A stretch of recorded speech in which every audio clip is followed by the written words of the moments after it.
Let's look at the Standard Quantize Settings.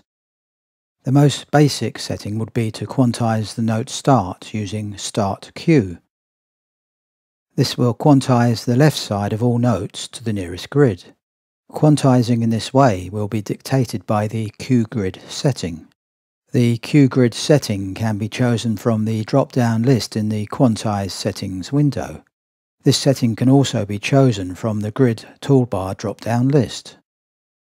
As an example, I have loaded a pre-recorded Midi file. You will notice that the note start positions are not snapped to the quantized grid. This is because the part was played without auto-input quantize enabled, therefore the original feel has been retained.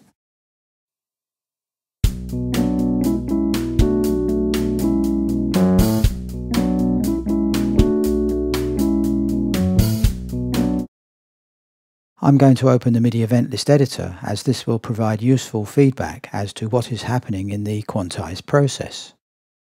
Keep an eye on the first column to the left, which displays the note-on positions in relation to the Q grid. To make things clearer, I'm going to filter out the sustain pedal events. To do this, select one of these sustain events and then right-click on the filter above. Then enable the second setting, which is not equal. This will filter out all sustain events. Because Note Start Quantize has not yet been applied, you'll notice a variation in the note positions which reflects this unquantized state. So let's apply some quantize to this part. Make sure you click on the Default Settings button first.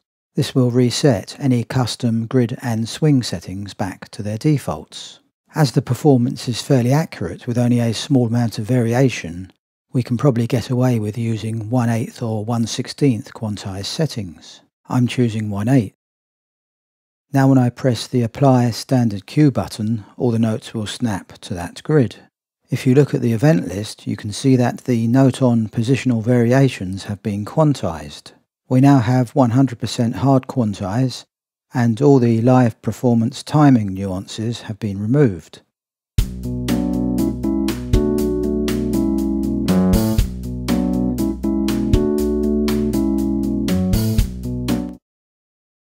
It's a fairly subtle difference, but noticeable nonetheless. Some of you may prefer the original unquantized version, and some of you may prefer the quantized version. Although this isn't a debate about whether to use quantization or not, but a guide to show you the possibilities of using quantization. Click on the Reset Quantization button to return to the original unquantized setting. The event list and matrix editor are now once more reflecting the positional variations of the original live performance.